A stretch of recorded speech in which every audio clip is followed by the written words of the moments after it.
Thank you, everyone, for taking time out of your Friday, and welcome to Tertulia Office Hours. Nice going. I am Linda Hammis, co-founder of Tertulia and your host for Office Hours.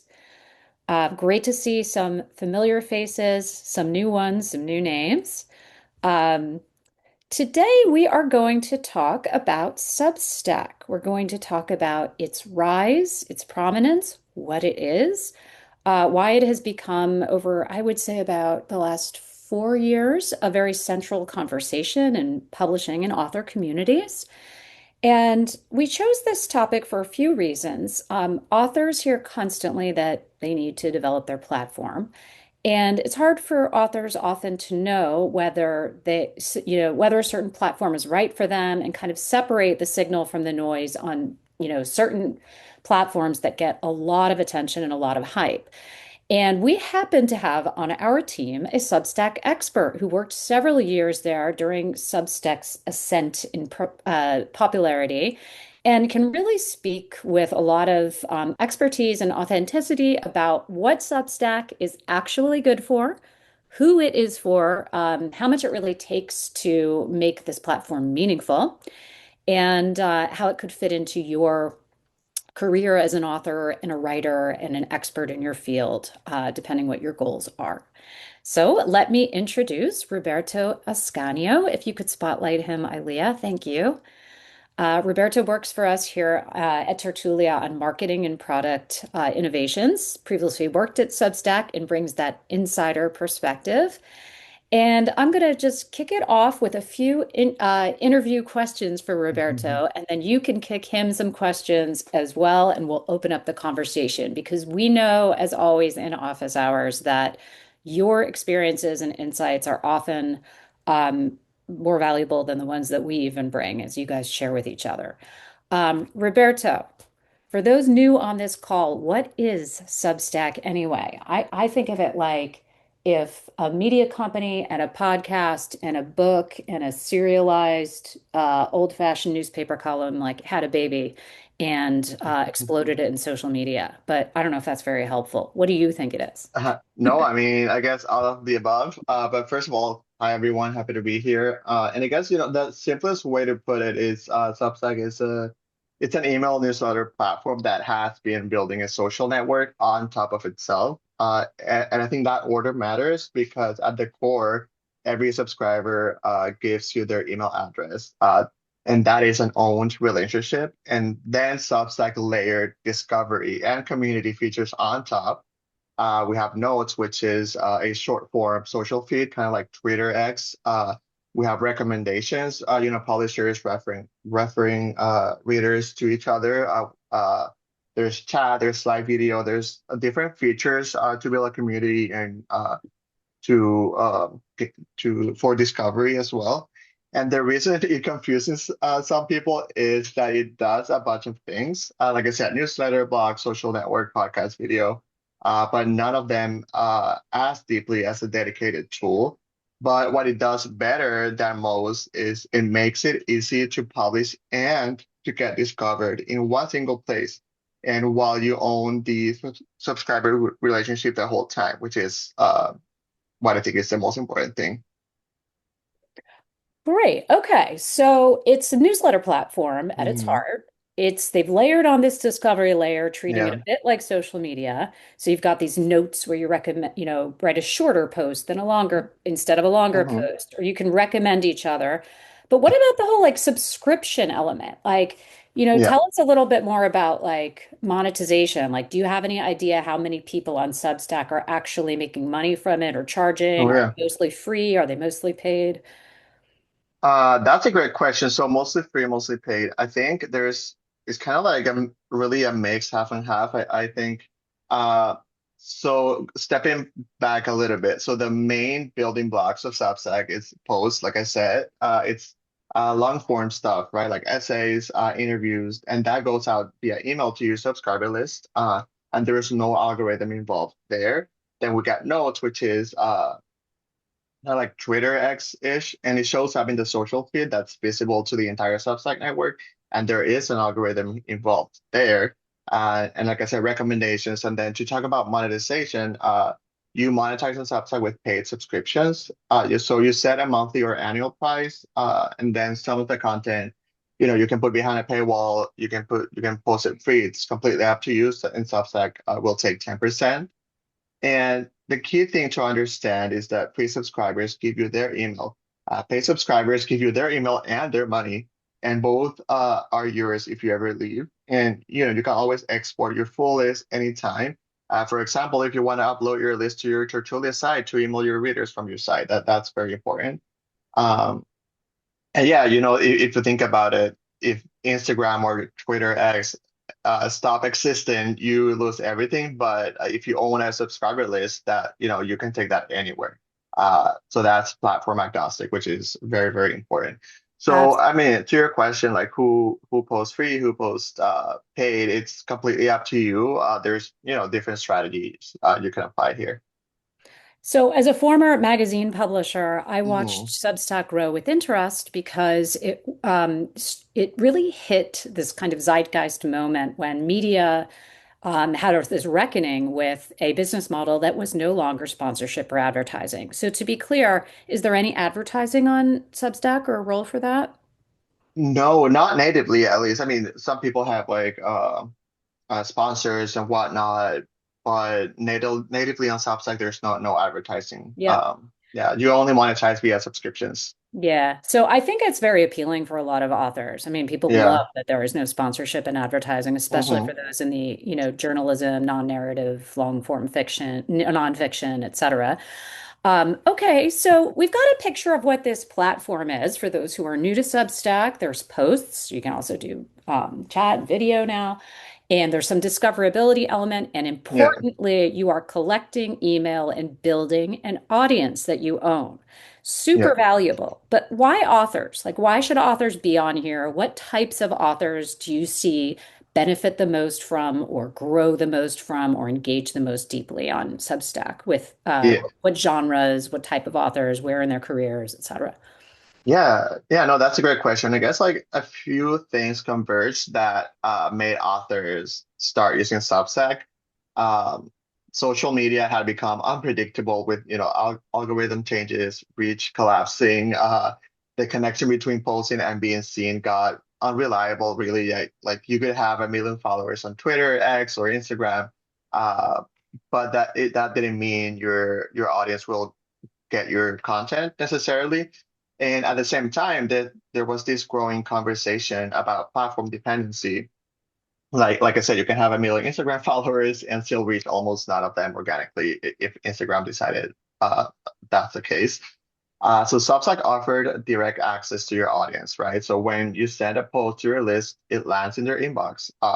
The algorithm doesn't decide whether your readers see your work. You do instead. For authors who had spent years building audience on borrowed platforms, that felt like a real shift. And Substack also made it culturally acceptable to charge for writing. So before, asking readers to pay for a newsletter felt kind of awkward, but Substack normalized it through its own marketing and through visible success stories. Okay. And I see some people in the chat sharing their Yeah. experiences and making some comments. And one of the comments was nonfiction authors tend to do better. And I would also share that perspective. Hmm. I've seen like, the early success stories like the Bill Bishops of the world were Yeah. journalists who then may write a book, and it was like a very natural extension of their journalism into Substack. But I would say the last few, so, perhaps in terms of genres, if you had to break it Yeah. out, you'd say nonfiction is sort of a more natural place. Yeah. Yeah. It's not, you're not telling one story. You can kind of serialize your content more naturally. Uh-huh. However, there are many fiction authors as well, sharing craft, their perspective on the writing craft, sharing insights about their day-to-day world.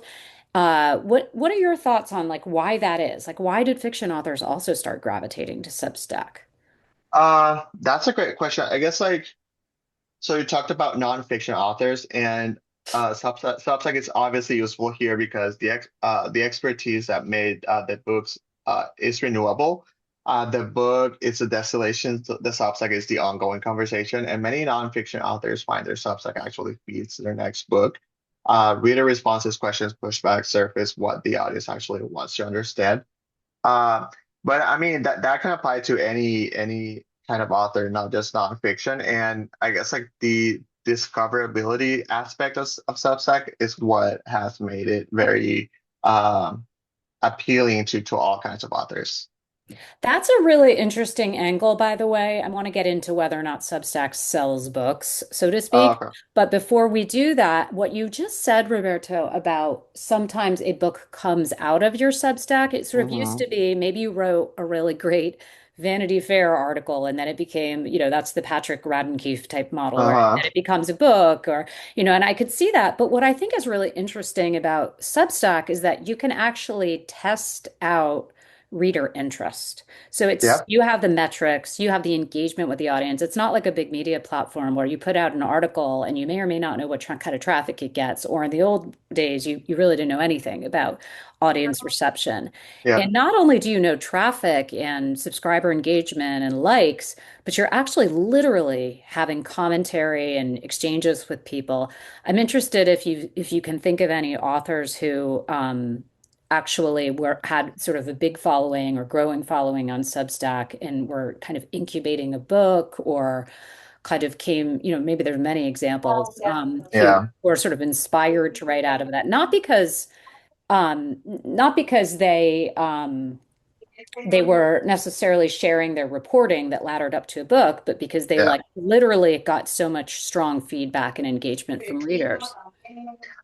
Yeah, great question. I mean, yeah, I saw that. I saw many cases around, similar to what you just explained, because like you said, Substack gave authors a lot of visibility into stats and whether audience liked, what they didn't like, all of these metrics, and that definitely helped a lot of authors uh, gauge what their audience wanted, and they gained like visibility into this, and that helped them, write their next pieces, their next books, their next, expand their writing overall.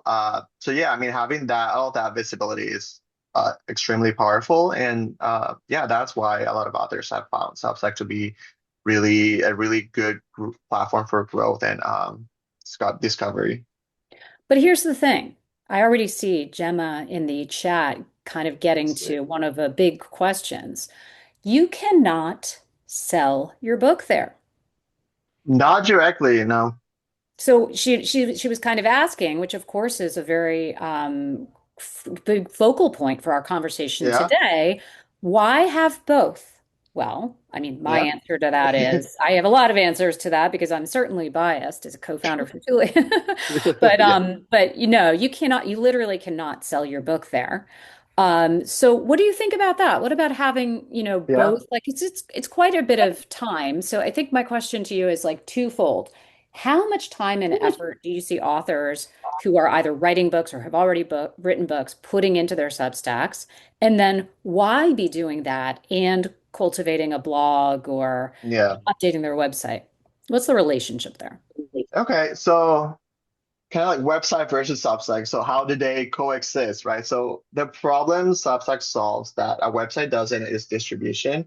A website is your destination, but Substack is the delivery system, if you will. And when you publish on a website, readers have to remember to visit. But when you own your list, that you can now do that on Tertulia, which is absolutely amazing. Uh, your readers get your whatever you have to say, they get it directly in their inbox. And the limitations of Substack is it gives you limited design control. There's no really no deep customization, and you're operating inside someone else's system. Uh, Even though you do control and own most of the things.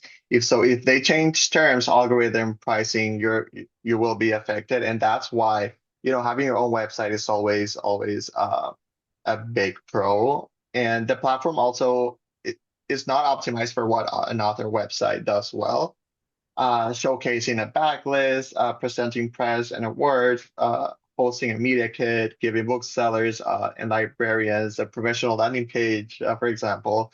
And this is exactly why, uh, we're building all of this at Tertulia, right? The website is the professional home base that you own. static, authoritative, designed to convert interest into book sales. And Substack is the living, ongoing relationship you have with your, uh, yeah, with your audience, if you will. And they're complementary, not really competing. That's how I see it. And they point toward each other, and they point towards each other, but do different jobs. So that yeah. So the answer for most authors is both, I would say, and yeah, that's my perspective. Yeah, I Can mean, I jump if in with one thing, Linda, Yeah. like related to that? So this is Sebastian, also co-founder at Tertulia, and I think the, I think that Substack, the kind of claim to fame, if you will, and the reason that people are willing to give it 10% is with the hope that the subscribers that they get will come from other Substacks and kind of Yeah. recommended by the algorithm, as opposed to just the people you put on your email list yourself. Right? If you Mhm. were just using Substack and uploading your own contacts and your emails just went to them, it wouldn't make a lot of sense. But to the extent that you get more people, that's where it becomes genuinely valuable. Mhm. And I think that success varies a lot by different types of readers and what they're doing and how interesting the content that you're creating is to other Substack audiences and something that people can test, right? Like you can test with a free account on Substack and see like the content that I put out there, is it attracting new subscribers or even just pay free subscribers? Or is it not attracting new people? In which case, maybe I'm better off fully owning the relationship and focusing all my energy on Yeah. my blog if I'm going to have to get everyone myself. So I think that's one piece. The other thing I would say, and this is putting on my like CEO highly biased hat for a moment. Um, we at Tertulia are, began with the tools to give you a great landing experience, as Roberto just talked about, where people can come and kind of convert once you found them in the world somehow. But I think uh, and we've now started to get into first giving you the tools to reach other readers, so through your email newsletter. Um, but we will start to offer ways, as we've like hinted at before, for users, Tertulia authors to recommend other authors in the community. We're still working through the mechanics of that.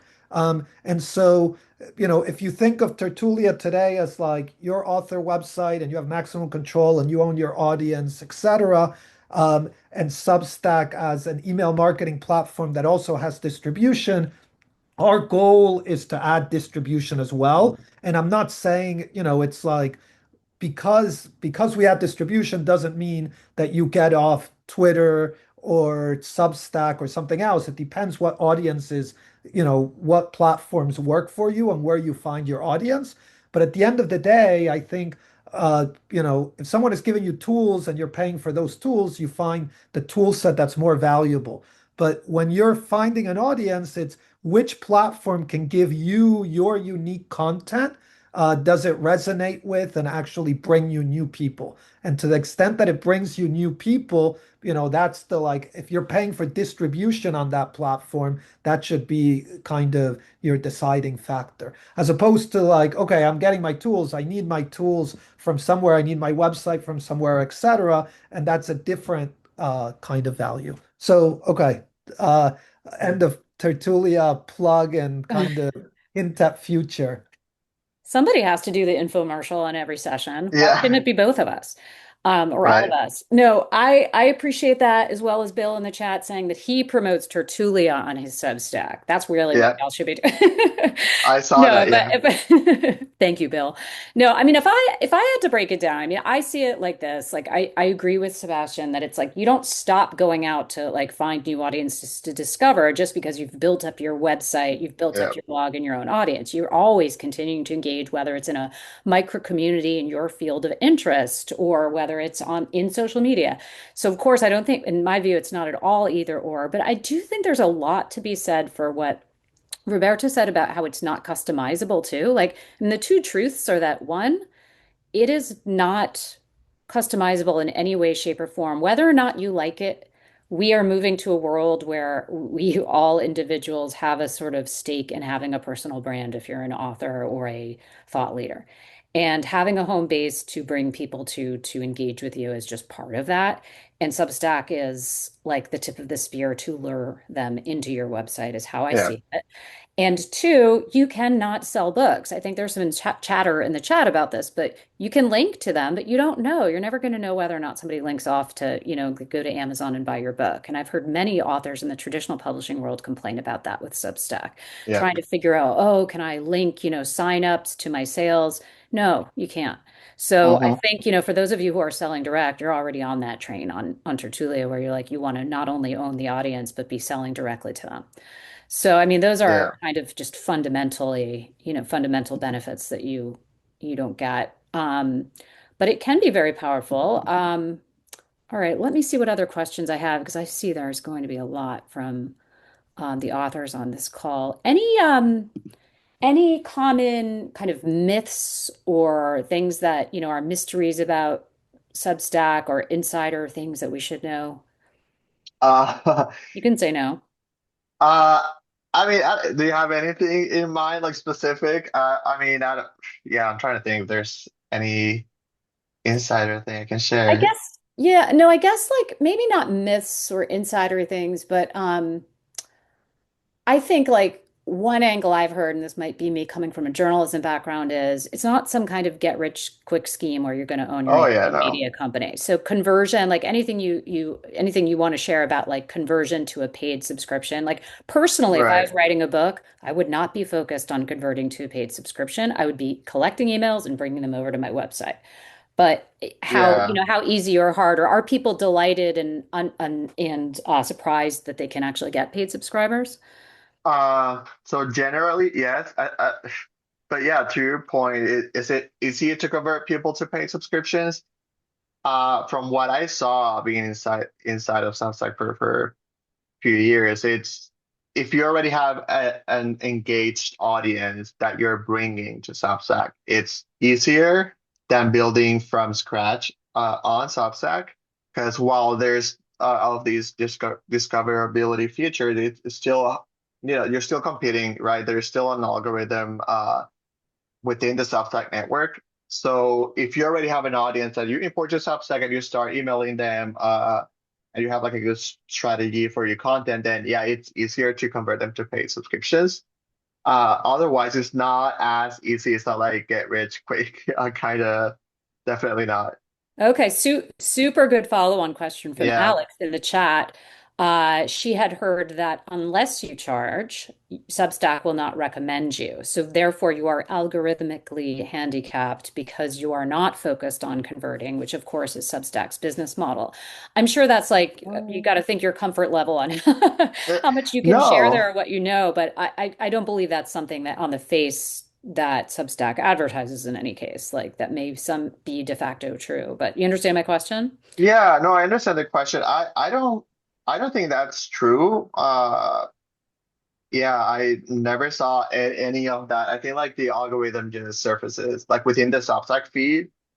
It just surfaces content that's getting traction. But it doesn't favor paid paid content or anything like that. I don't know, not that I know of. I mean, I was there for quite a few years.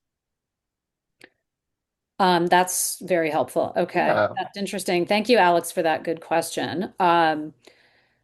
Okay, so and yes, Gemma's asking, if Tertulia offers a blog and a newsletter, why do we need both? Is it so that we can earn money from subscribers? Personally, my answer to that, Gemma, would be no. It's not so you earn money from Hmm. subscribers, unless that's your goal and you really want to build up some insider information that's like a need to know in your world and have people pay for it. But that's like a certain kind of strategy.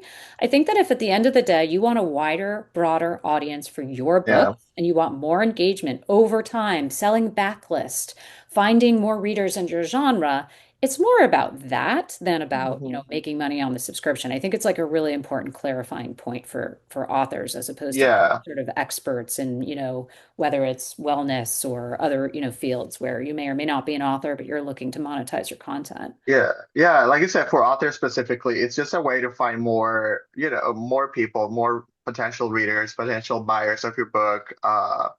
Yeah, that's how I see it. And if you're debating whether to have a Substack or not, I mean, I I guess like ask these two questions to yourself. Like, first, do you have something to say on a recurrent basis that is not just about your books? If the answer is yes, then by all means, write on Substack. You have notes, you have long form posts, whatnot. And then second, also ask yourself if you're willing to engage with readers, and not just as readers and not just as an audience, because Substack's best use is relational. So if you have the bandwidth, you have the time, you have the energy to be, engaging with people on Substack, uh, with the goal of like Yeah. growing, yeah, then yes. That's a great point. And I think, to Sebastian's point earlier, it's something we're really looking at doing too, which is Hmm. authors promoting other authors has a very powerful effect. And I think Yeah. in Substack's not just promoting, but engaging with other writers. Hmm. And, we're also kind of looking at some kind of product features and some, kind of activations that can allow this Tertulia community to do the same with each other. But I think it's all additive. So I think, and the other part is if you're debating it and you ask those two questions, it's something you can, you're not wedded to it. It's something you can certainly try. Virginia asks, can we do a Substack link on our Tertulia website? Absolutely. So in this social media icon section under your author profile, you can add your Substack, and there's a little icon for Substack. You can also do a banner if it's something that you're really trying to look to build up and you're experimenting with it. You can put it on a homepage banner. You can do a blog post about it and cross post between them. So we've seen authors do all of those things. I hope that answers your question. Um, I'm going to continue to go through the chat, but what I'd really love is if anybody on this call is would like to raise their hand to talk about their experience using Substack, both good and bad. We'd love to hear it. Bill says he uses it for networking. Um, David asks, any thoughts on Substack versus Medium? A great question. Do you have a take on that, Roberto? Obviously, you're Uh, a bit biased, but pros and cons. no, not biased anymore, but I mean biased towards Julia, yes, definitely, because Mhm. I mean your website is just your home base really. But Substack versus Medium. I think Substack does have more community features like chat. You can do podcasts if that's your thing. There's discoverability as well on the Substack network. Um, so from what I know, I haven't checked recently, but I don't think Medium has most of those features. So I mean, yeah, Yeah. that's my take. Yeah. Yeah. Nice product experience, good Yeah. user interface, but not the same. Don has his hand raised. Don, do you want to unmute and ask your question? Sure. Thank you very much, Roberto. Thank you for being here today, by the way. This is very good information. I joined Substack about a month or so ago, Okay. kind of played around with it. As I mentioned in my chat, first of all, I find it kind of frustrating because there's a lot of people on Substack that are trying to promote their special program on how you can make money on Substack. It's very frustrating because everyone has their own formula. But that's besides the point. What I would like to know is based on your experience, how often should you post on Substack? I've heard that it's a good idea to post maybe one long article a week Hmm. and then maybe post 5 or 6 notes per day. I'm also using it to engage more with other Yeah. people, like liking their comments, adding some comments as Yeah. well. So I'm just curious to find out what's the special sauce to post your stuff on Substack. Yeah, great questions. I guess like the rule of thumb as you're starting out is, one long form post a week is, it's good, it's kind of expected. And then posting on notes, 5 notes a week is fine. But the most important thing is if you want to grow there or like reach new audiences is really interact genuinely with other people. Like you say, you're already commenting, liking, whatnot. I think that's what really moves the needle. And also, yeah, as you continue using that platform, see what works for you. Like if once a week, like a post once a week is what works for your audience, and that's perfect. If you find that your audience wants more of you, then twice a week, why not? It's not there's not like a right or wrong answer here. It's not like a specific formula, because every audience is so different. Even like within authors, so depending on what you write about or if you're like some different kind of creator. So yeah, it really depends. But as a rule of thumb, I think what you said is right. Once a week, and then let's say about 5 nodes a week as well. And but also like make sure to interact genuinely. And one last thing, I don't want to hog the presentation here, but I have noticed a lot of famous writers who are on Substack as well, like Hmm. Margaret Atwood, for example, is on there, and other people. So I'll let you go. Very good comments. I'll let others go ahead and talk. Thank you, Thank you, Don. Don. Always a good question. I have a qualifying question from the chat, then we're going to go to Shelley, and then we're going to go to Alex. The clarifying question in the chat is from Nancy Velasco, who asks, post one long form per week and 5 nodes. Could you just unpack what that means in Substack? Oh, right. So, okay. So notes is like I mentioned before, kind of like the Twitter X feed where you post, a thought or, kind of like a short, written post. And that goes to the Substack network. And like I said, there is an algorithm involved there. When I say long form post is, like an article, an essay, whatever format, but that goes directly to your email list. No algorithm, no nothing. It goes directly to their email in their inbox. And yeah, that's the main difference. Yeah, so yeah, the posts are kind of like what you would imagine a newsletter is. They live Yeah. on your Substack and they go into the inbox of your followers. And the notes are like kind of almost like the feed part. So it's like Hmm. the email versus the feed, I guess, is like how I'd break it down. Does that sound right? Yeah. Yeah. Yeah. No. Yeah, that's perfect. Yeah. Okay, we've got some people sharing their opinion about frequency, but again, like there's no formula. Shelley, why don't you go ahead and unmute? Are you with us? I am. Hello. Hi, Shelley. Hello. Hey. So I wanted to say that Substack really, really changed the game for me.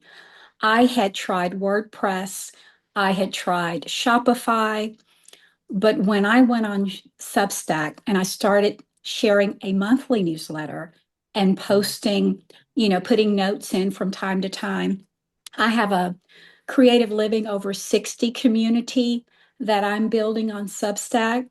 I'm not really concerned about, charging or doing anything like that. But I actually started getting subscribers. And I could not believe it when people started subscribing to me based on my newsletters. After all of the years of trying to build my creative life, Substack was simply amazing. And I didn't do a whole lot. Like I said, I was doing like a monthly newsletter and posting occasionally. But now I have friends on there. I was invited to be on a podcast with a writer from Switzerland. Can you imagine an over 60 author getting that kind of opportunity? So it was a real game changer for me. I And I'm love it. glad. Yeah. I love it. Now, Shelley, how do you get those people that are loving your posts and that community, which I think it's very interesting because it's like a very Yeah. specific community. It It is is. very It powerful. is. How do you get them to your website and or how do you get them to buy books? Well, Hmm. I post my newsletters and I talk about my author life. I go to book festivals. I'm working on a series of books and I talk about the books that I'm writing. But it's also encouraging others who are over 60 to get out of their comfort zone and try something new. And so it has been really, really amazing. It really has been. For someone who didn't, I think I had like maybe two people who would like come to my WordPress website. And the WordPress website was so complicated to update and everything. So, but now to have an email list, I'm just over the moon happy. It sounds like you've hit your sweet spot with the Yeah. platforms that you're working on. Your site looks gorgeous. Let's put it in Thank the you. chat for everybody. Let me grab it. Hold on. Shelley's creative life, right? Yes, Creative author's life. Shelley's creative creative author author. life. Yes. Yes, Let me put that in the yes, chat so everybody can see it. Well, thanks for sharing that. I'm so yes. Yeah. happy to hear it. And you know what I think that anecdote shows is that you kind of get something out of what you put in. Like you laid down the foundation. It took you some time. It's not like it was an It overnight thing. did. No, How much no. time do you think it took before you felt like, wow, this is rolling?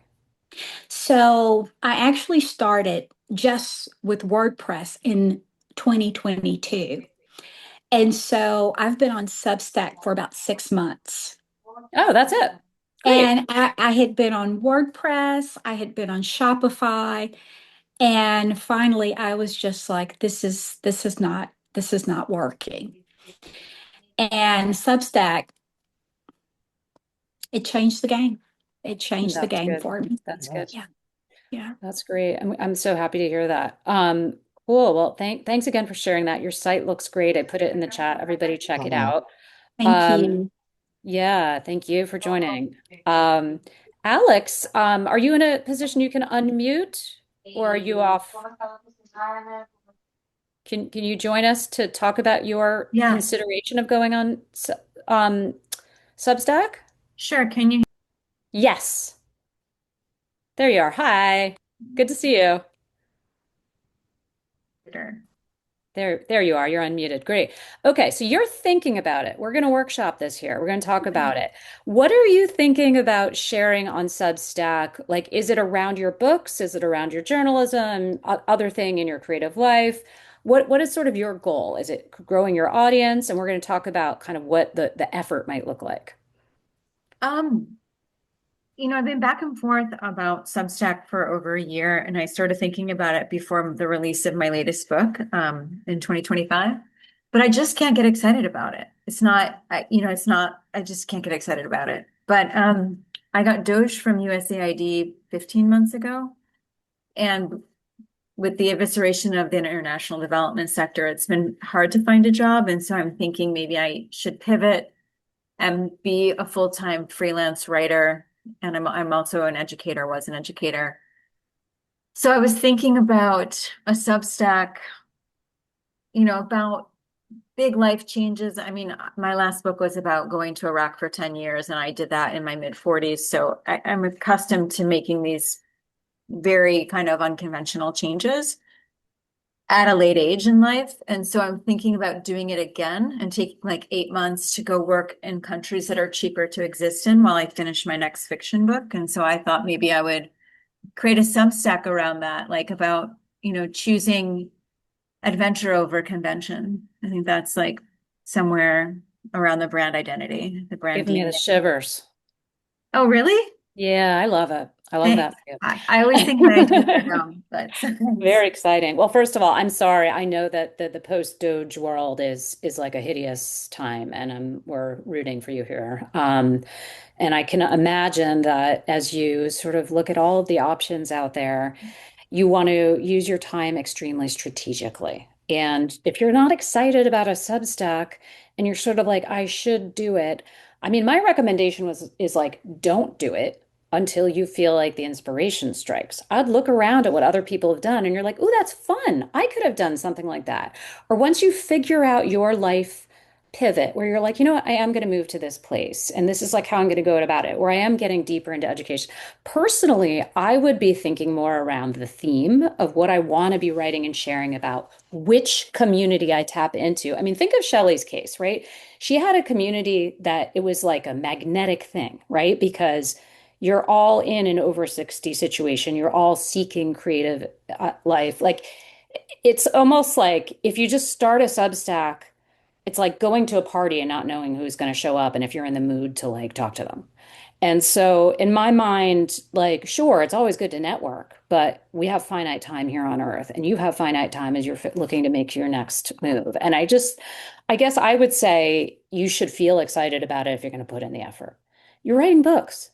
All that time could be spent towards writing books. So, while I think it's like great, everybody on this chat is saying, it's been good for me for networking. I'm engaging with the community. Sure, it probably would be good for you, but I would think very carefully around like how you want to position it, what type of writing is going to get you out of bed in the morning so that it doesn't become some albatross. And it might become more clear once you're figuring out your next steps, how you want to like, even coming up with the name. I've known some fiction authors, Alex, that have done really specific, funny deep dive. Like, we did a partnership with Rebecca Mackay, and she does these Zillow listings where she goes on Zillow and she finds these like wacky, crazy houses, and she does posts writing about the houses. You know why? Because it's fun and it's funny, and she enjoys it. And does she also then promote the pre-order to her book and her writing life and her craft classes and all those other things? Yes. But I'm sure what has got her out of bed all of those years writing it is because she loved procrastinating and going and looking at Zillow for these listings. So that's just an anecdote. Like, you don't want this albatross. I don't know if that's my 2 cents as like a friend more than anything. Thank you. I appreciate that. Anybody else have a point to make there, Roberto? Mm, no, I think no, that's great what you said. I yeah, completely agree. Yeah. Anything else happening with your author website that you want to talk about, Alex, that we can help Me, you with?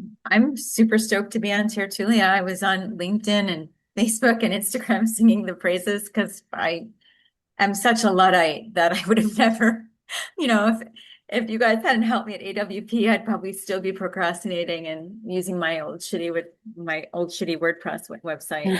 So I'm very happy Yeah. I came up to you guys at AWP. And Oh, that's no, because we're I saw super your glad. advertising too. So your social media advertising was working, and that was the original seed that got me to Amazing. seek you out at AWP. So Amazing. That's awesome. No, it's great to see you here as always. Putting her website in the chat for everybody to see. It looks great.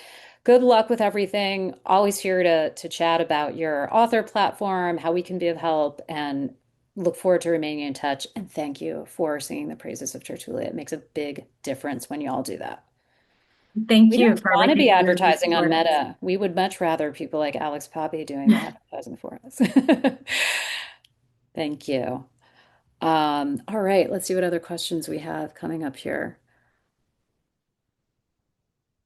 Nancy. Nancy, do you want to unmute and ask your question?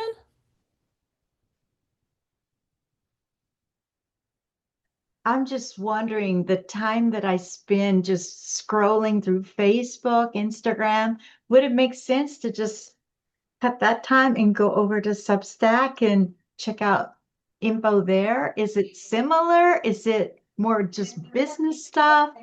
Give us a feel. Uh, no, I don't think it's more business stuff. I think if you're starting out on Substack, the algorithm still needs to figure out what content you want to see. But I mean, I guess try it out and see what you find there, if it's helpful for you. I don't think there's a right or wrong answer here. Yeah, what do you think, Linda?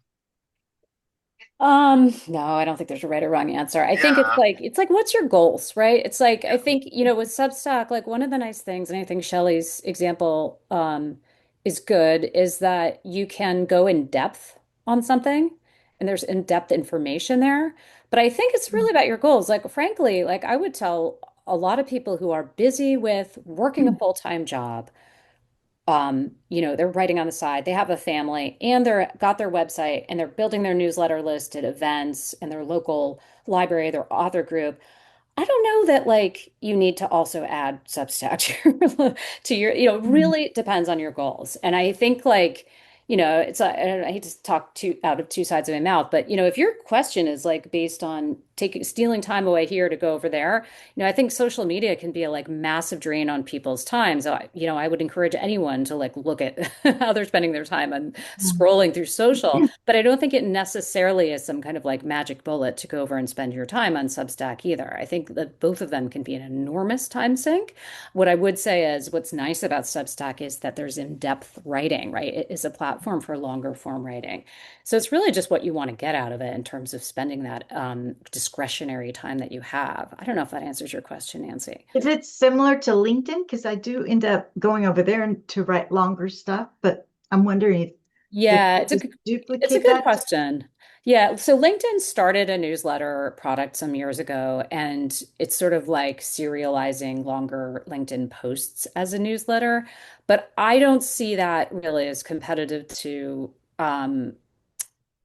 Substack because it's just different communities that you're in front of, and the engagement mechanism is different. I think on LinkedIn, it's sort of like thumbs up. It's a lot of like, it's definitely obviously more business and industry oriented in terms of who you're reaching in your immediate professional community. Whereas in Substack, I think you can cross over into across those communities more. Do you want to add anything to that, Roberto? I don't see them as that similar. No, I don't think they're similar. Yeah, like I said, different audiences. LinkedIn is more like business industry kind of audience, and Substack it's a little bit of everything, I guess. Yeah, they're just different.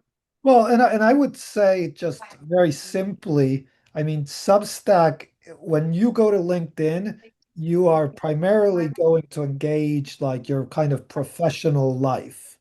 And so if I'm thinking about my professional life, I want to find someone for a job, or I want to think about, how other people are thinking about certain, product digital challenges or about entrepreneurship, et cetera. LinkedIn is like the first place I think of. I think Substack is a platform which is primarily people writing. And so if I want to go find all kinds of writing, this is a platform where I go to do that. So if you as an author are looking for like inspiration for other, to discover other writers, etc., I think it can be an interesting platform. Um, but it's a very, whereas I think like social networks like Instagram or Facebook are primarily your social life. And so they are in some ways even more general than like something like Substack, which is at least like kind of in the realm of writing. Um, all of those have like overlap. Obviously, people write on Facebook a lot, and on Substack, there's a lot of personal stuff too. But like broadly, if you have to say like one word about a platform, like LinkedIn is like jobs, and Substack is writing, and you know, Facebook is like cat videos, kind of. Yeah, and there's like I think with rare cases, there are people that writing kind of cool stuff on their LinkedIn long form newsletters, but it's a rarity. I agree. Oh, I for think it's sure. All of more. these have overlap, but Yeah. but it's like kind of like what is the principal thing you're gonna get there?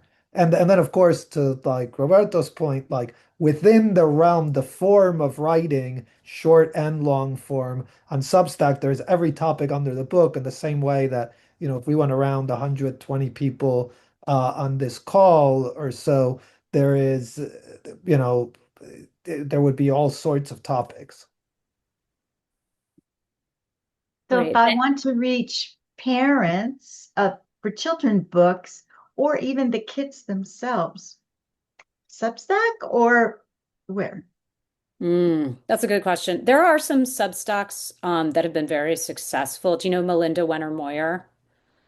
She's like kind of in your space. She's like a very popular subject. So there are some where you can find, like, as we talked about before, restacking or sharing each, getting into sort of promoting other authors in your space may lead to some growth for you. In general, to be honest, I would say neither. I mean, I would look almost more in community spaces, events, librarians, parenting blogs, parenting for, that kind of thing. A little, definitely less LinkedIn, maybe some Substack. That's it's a hard one. It's always hard to find kids, I would say for sure. Um, I think we are going to have a not next week is Ingram Spark we're going to have here at office hours, but the following week we're going to have a session with librarians, so we can get into that too. That'd be Hope you good. all will join. Thank you. Thank you, Nancy. Um, all right. Um, Oh, thank you, Gemma. That's very helpful, Nancy. She says you can go to ReadZ to look at parenting blogs to go to market. That's a really nice targeted way to do that. See, this is what I'm talking about. I love when you guys are helping each other out in this community. All right, guys, we have a few more questions. We're going to just go to John before we wrap it up and talk about new features on Tertulia. And last question, John, if you want to unmute. Thanks, Linda. Just real quick, I spend a lot of time on my blog, on my website, kind of expanding on trends around my book. One second, I'm on a highway here. Sorry about that. Please drive safely. Yeah, I'll try. Um, and one of the things I just got on Substack about a month ago, and what I'm trying to understand is how to take the time and energy I'm putting into my blog on my website and utilize Substack, because I love the idea that I can capture the emails and gain more control from a distribution, because I'm not getting the activity I need coming to my website. Yeah, good question. I guess if you're just starting out and you want to reach new people, just go in the feed and interact and post there. Yeah, go into, find authors or find people, find subsects you're interested in, and yeah, subscribe, follow, interact. I think yeah, and I guess that applies to other social media platforms as well. There's no secret formula, unfortunately.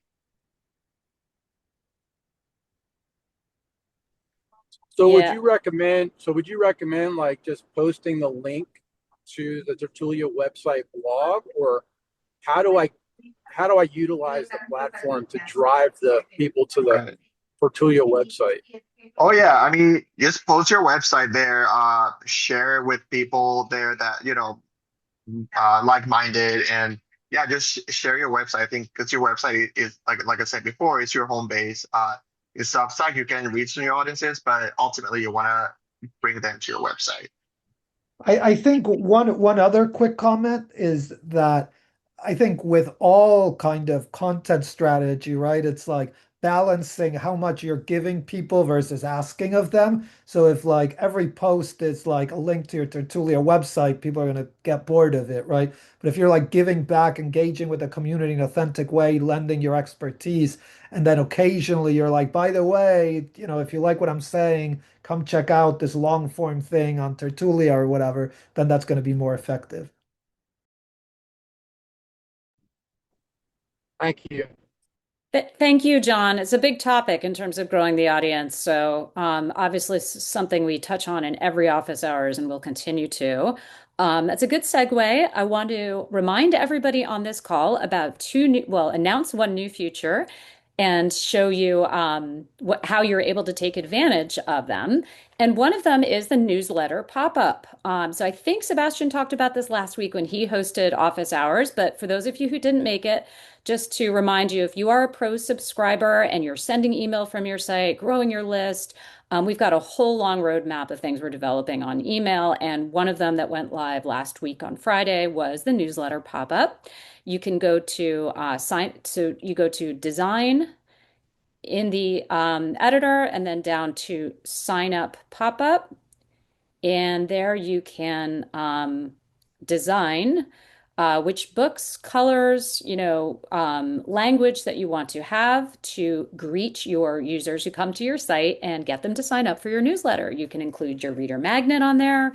You can have this pop-up show up after scrolling on the site or after, I think is it 5 seconds? Yeah, it shows after 5 seconds. Thanks, Ilea. So just a reminder to everybody that that is a must if you are on a pro subscription. To enable it, if you need any help, let us know. And the other thing that I wanted two more things I wanted to mention before we break and go on for our long Memorial Day weekend is the favicon, aka Fav icon. So those of you who don't know what a favicon is, it's that little symbol at the top of the screen um, that indicates some kind of color, brand, or iconography around your site. And we've had requests for this for a long time, and we've now enabled all subscribers, not just Pro, to personalize that. So you can design one of those, upload it, and it's not just that little book icon with the bookmark that all Tertulia sites have. It is now personalized according to whatever you want. You want a bird, you want a heart, you want your initials, you want them to be your brand colors, you got it. And the way you do it is you go to design and then you go to header and you scroll down to the bottom. Thank you, Ilea. And then you go to website icon, fav icon, and you upload your file. So doesn't that look awesome? I just love her website. It's gorgeous. That's Oxford blue. Such a beautiful color. All right.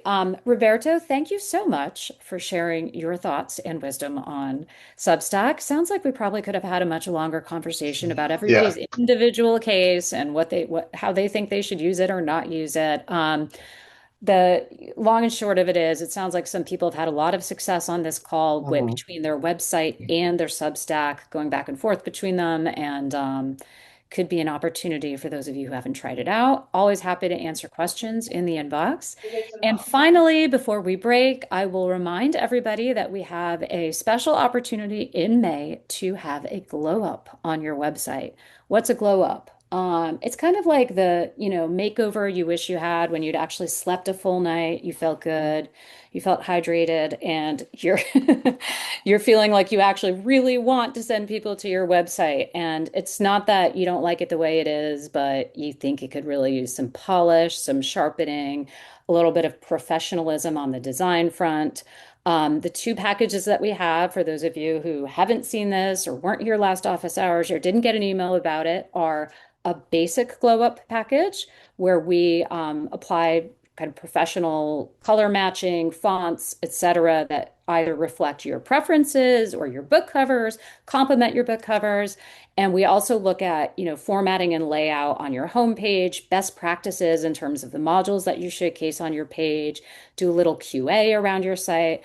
And it really, I haven't seen, I mean, we have done quite a few of these packages, and I haven't had a single author who has not been super excited to get them and proud to share their site. So, hope you'll consider that. And the second package is a brand kit where we also deliver some marketing promotional assets that go along and match that glowed up site.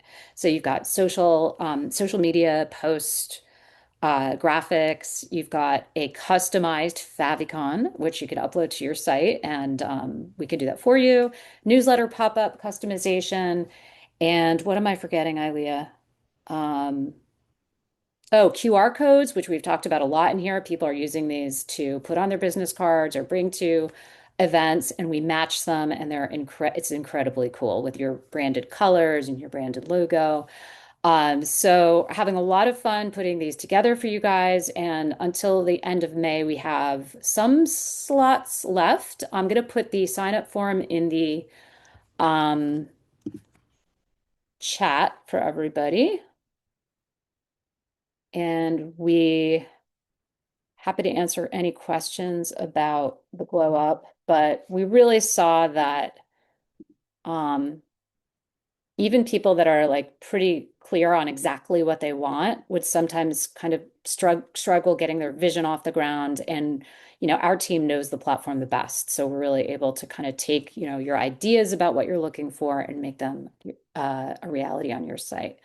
So here is the form if you're interested in doing a glow up with us. Linda asked, can you do a glow up in June or July? You can, but the pricing will go up for it. And we are probably going to have a little bit less availability. So, yes, you can. If you want to do that, if you want to sign up now, but you're not ready to get started because you're still loading your books, we've had a few cases like that where people have signed up, but they said, please don't get started yet. So you just need to notify us if that's the case at authors@tertulia.com. Oh, yes. Price? Oh, yes. You wanted to know the price. left out that important detail. May pricing, $59 for the glow up package. The kit, $149. So it's pretty awesome deal. Any other questions? Anything I'm forgetting to mention here? Sebastian, Ilea, Angie, Romy. I think that covers it. I don't know if you mentioned that they get in revision too, like they're in conversation with us. Absolutely. Absolutely. We have one author who's sort of like kind of on the fence about this color, that color, and we've kind of landing on, something really great in her second revision. So I know people, it's a reflection of who you are as an author. You really want to be comfortable with it. So we're definitely, taking that feedback into account. Oh, James says the form isn't loading. Hold on. Sorry, everybody. Let me make sure that I could put the right one in. I think it is. It's working for me. Okay. Here, let me just try this one. You can certainly reach out, James, through authors@tertulia.com and we'll help you out, give you the information and the form link as well, but it should be the one in the chat. Okay, and last thing, Nancy asked about pro subscriptions. I'm going to it depends whether you're a monthly or annual subscriber. So Nancy, I'm going to add the pricing here. So you can check out what it costs to upgrade to pro, which I hope you will.